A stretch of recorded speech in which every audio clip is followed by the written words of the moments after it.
Hello and welcome to this webinar on sustainable diets, where you'll find out how to eat more sustainably to benefit not only your own health, but that of the planet too. This webinar contains generalised nutrition advice, and the guidance is correct at the time of recording, which is in May 2022. Always speak with your medical professional if you've been given any specialised dietary advice in the past. My name is Jemma Theobald. I am a registered nutritionist working within the Health Improvement, Equality and Involvement Department for the Western Health and Social Care Trust, and also work as part of the Public Health Dietitians Group in Northern Ireland.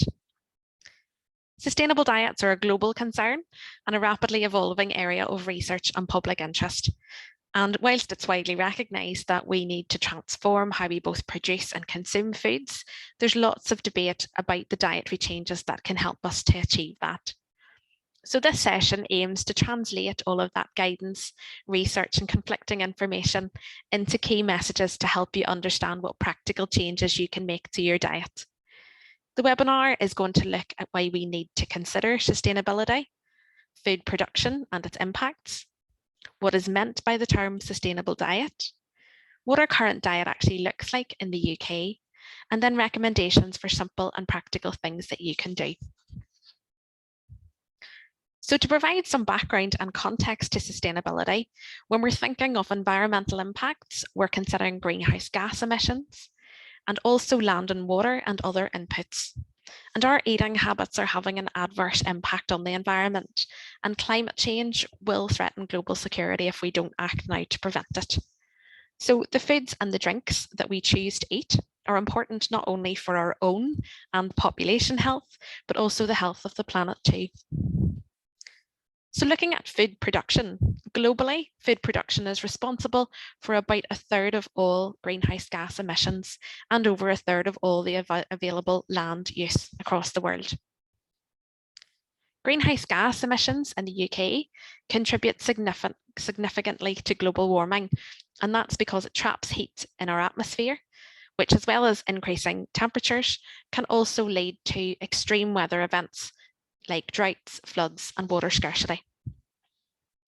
Food production is the leading cause of deforestation, biodiversity loss, soil pollution, and also water pollution as well.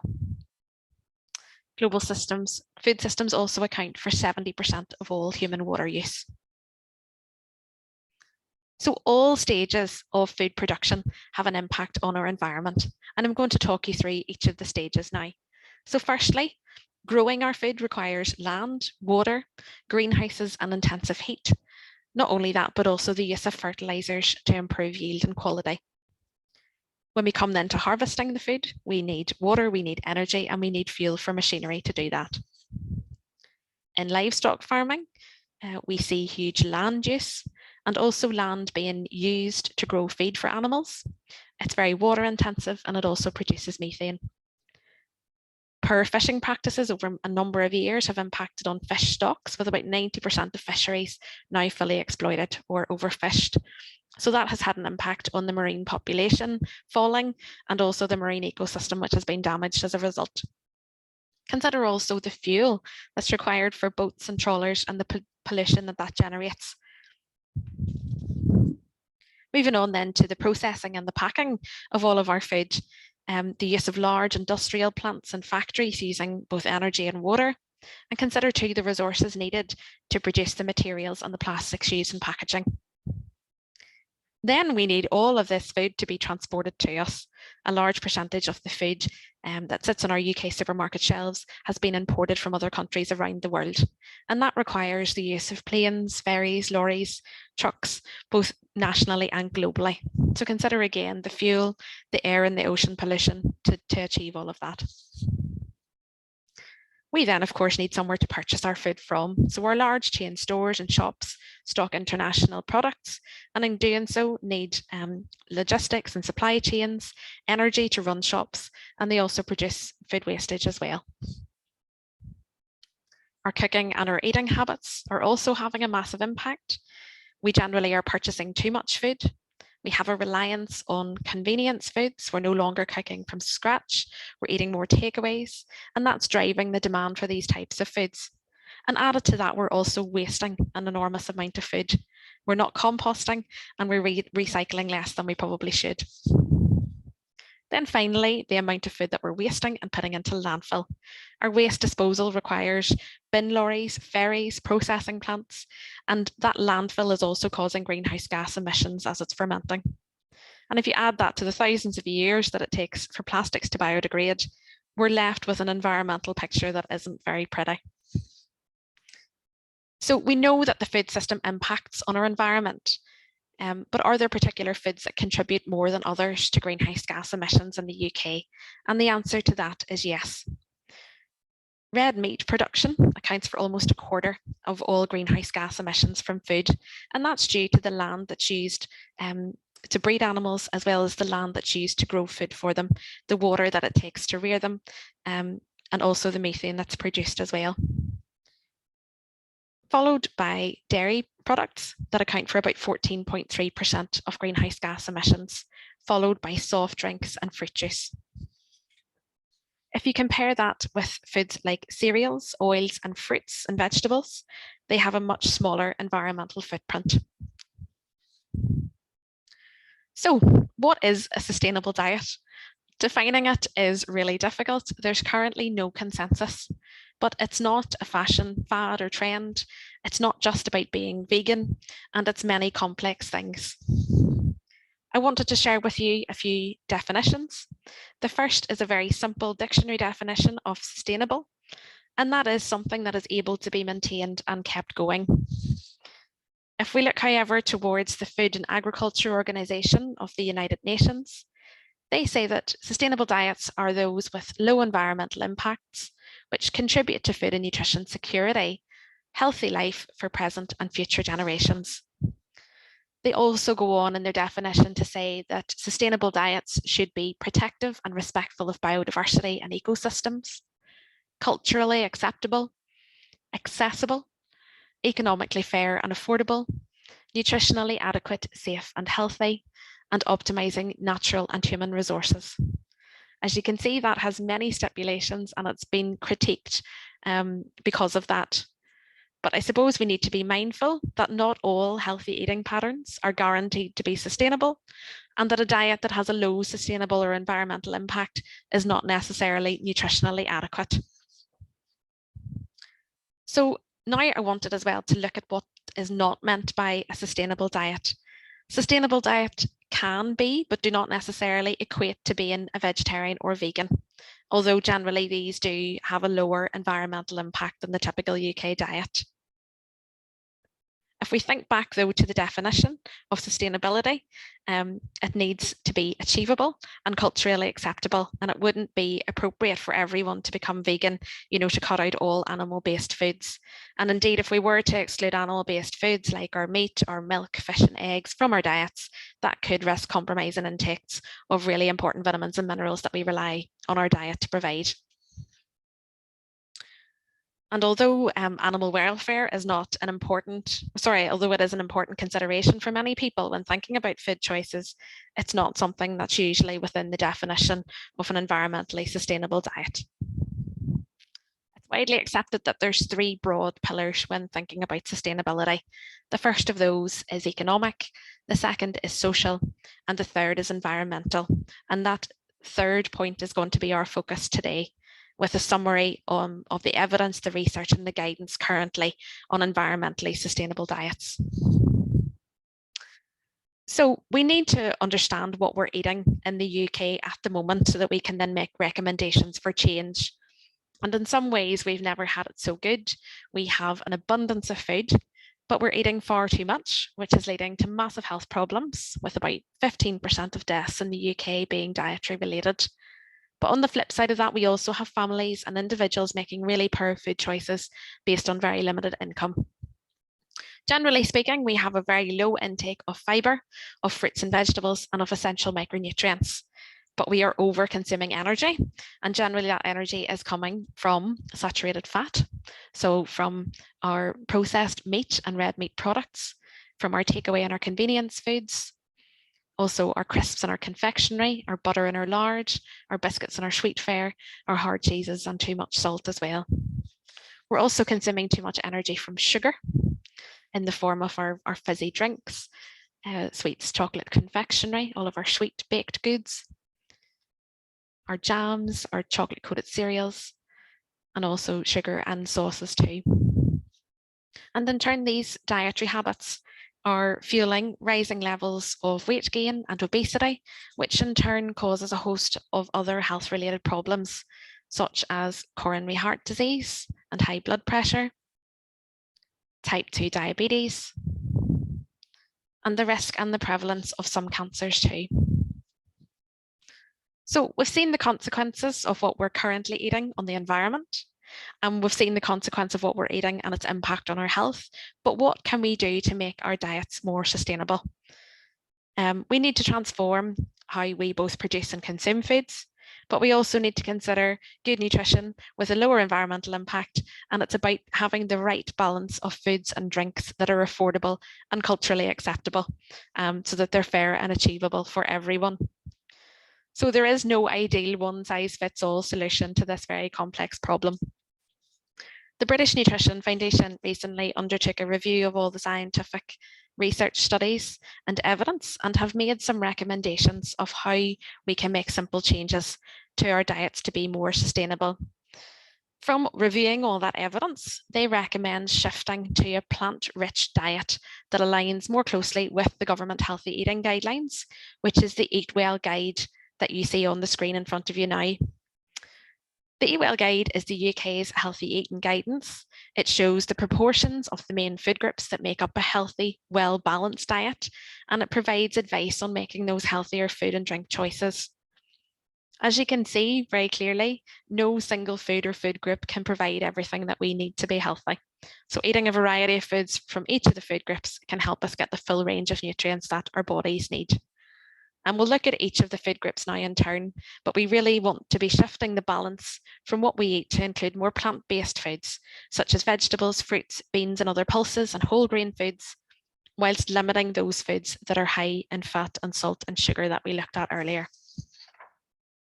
If we were to follow the recommendations that are outlined in the Eatwell guide, we would see a 31% decrease in greenhouse gas emissions, a 17% decrease in overall water usage, a 34% reduction in overall land use, and most positively, we would see an increase of 17.9 million years, good, healthy years to our population. So there's definitely lots of reasons there to why we should be adopting these recommendations. So what can we do? The first food group here are fruits and vegetables. We can try to eat more of them. They're a wonderful source of essential micronutrients, of our vitamins and our minerals, and also fibre too. So try to eat a wide variety of lots of different types. No one is better than any other. We should aim to have at least 5 portions in the day. Fresh, frozen, tinned and dried all count. And indeed, your frozen and your tinned options can be better for the environment because when you're using them, there's less wastage and they do keep for longer as well compared to fresh. Where you can, choose local seasonal produce. Local and seasonal produce tends to be cheaper, tastier, environmentally friendly, as well as it hasn't had to travel the long distances that other options in supermarket shelves have. Where you can, choose loose fruits or vegetables or those that have minimal packaging. And also try to choose whole fruits and vegetables rather than pre-prepared or pre-packaged options. Some of your pre-prepared, trimmed or your chopped produce, so things like your salad bags and your bowls, fruit salads or cut pineapple, as you can see there, they're very energy intensive to produce and they're often fragile and highly perishable. They don't keep for long. And these are the foods that are prone to spoilage and often end up being put in the bin. And that is a waste of the energy that's been used in their production, their transport and their storage. Or why not try growing your own? You could use a window box or maybe a raised planter or a small patch of your garden. So you'd not only be doing your bit for the environment, but it's also really rewarding and really satisfying eating something that you've grown yourself. Apparently it doesn't take much skill or knowledge. It's just good to get started. Moving on to our next food group then, and that's our yellow section, which is potatoes, bread, pasta, rice, and other starchy carbohydrates. For this food group, the recommendation is that we should choose whole grain varieties.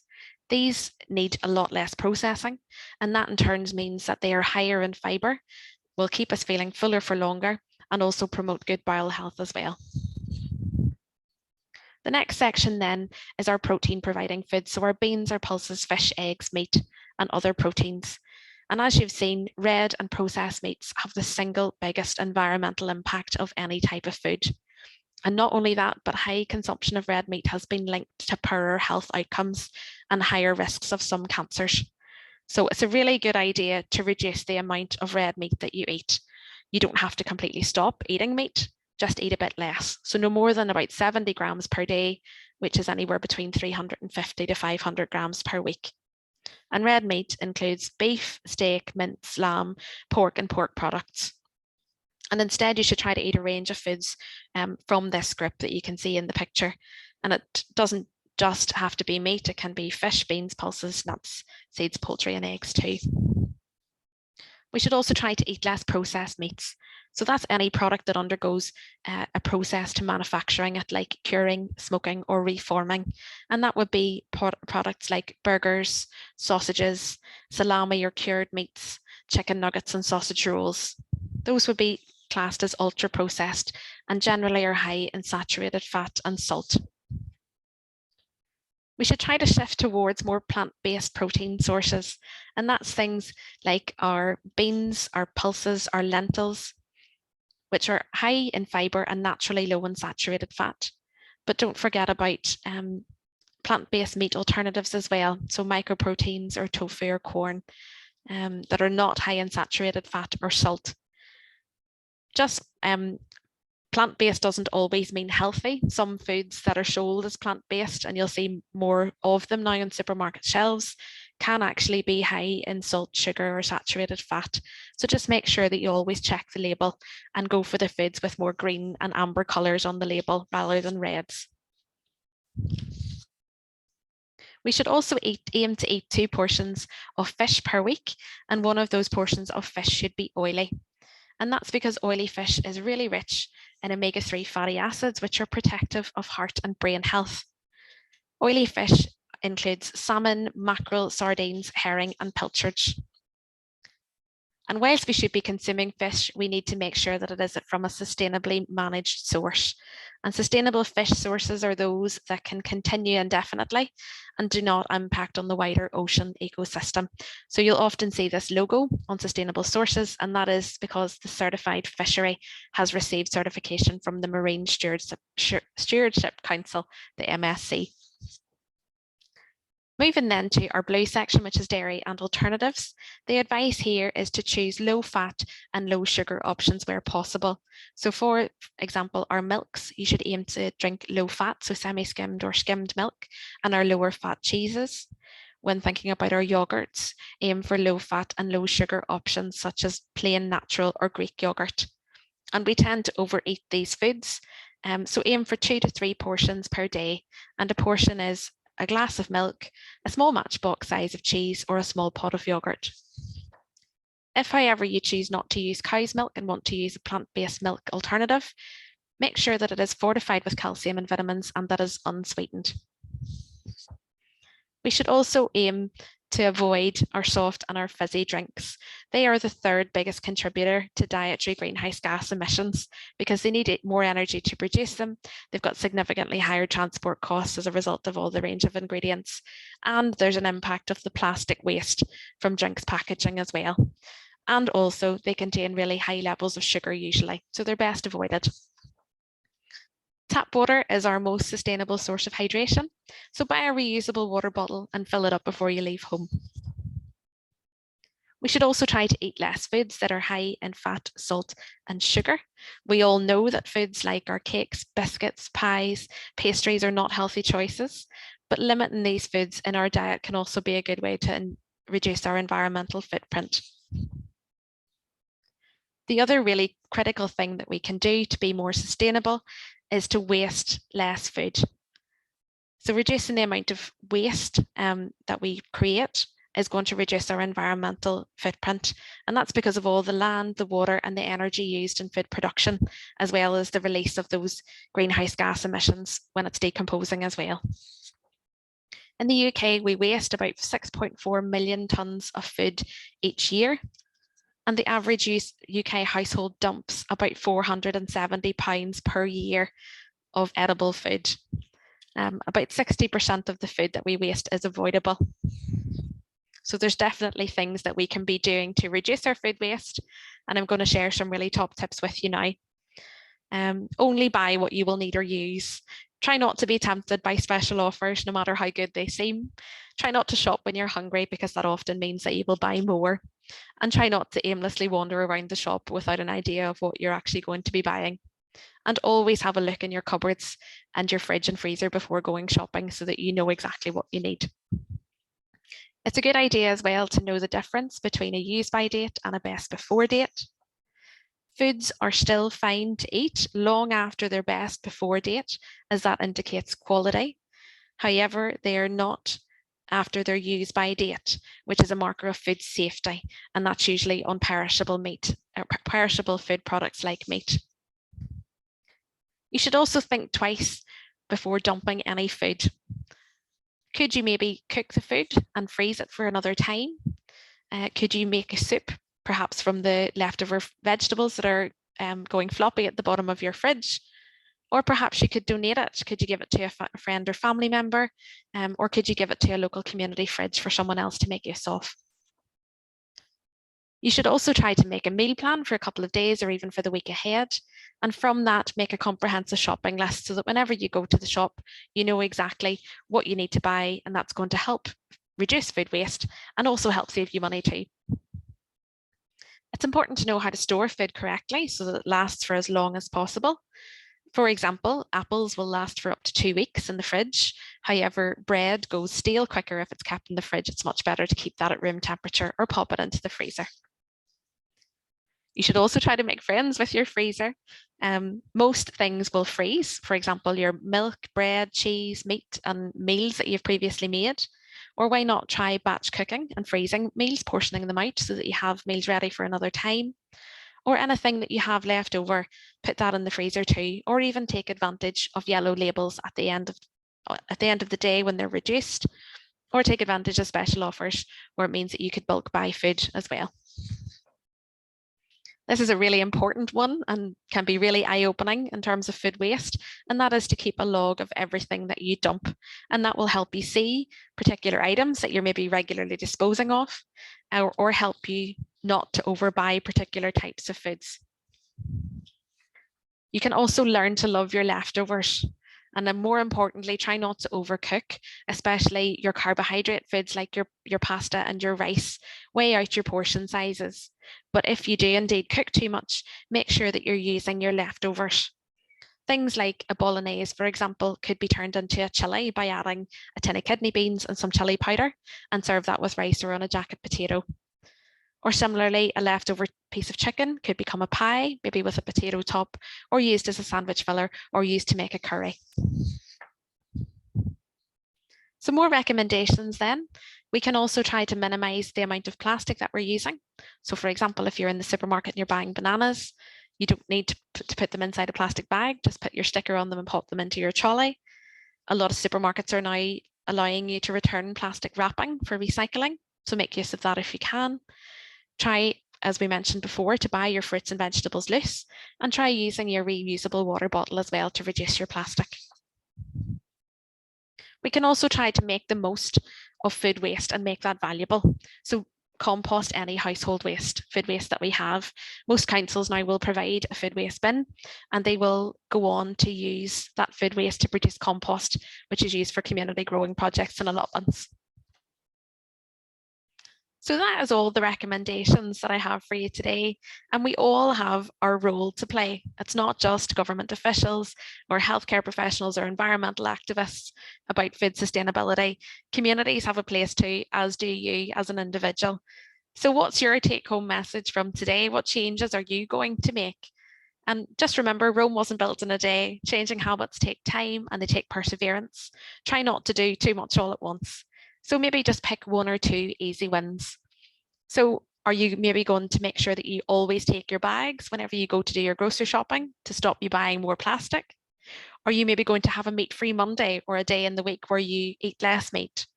Are you maybe going to meal plan at the start of each week to keep yourself focused to buy less food? Or are you maybe going to make a veg pledge to get at least 5 pieces of fruit and veg every day? Or are you going to try cooking with lentils instead of meat the next time that you make a bolognese?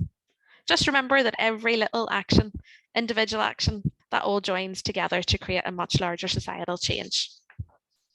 So in summary, we should aim to shift towards a plant-rich diet in keeping with the Eatwell guide, and this will improve our environmental and our health impact of our current diets.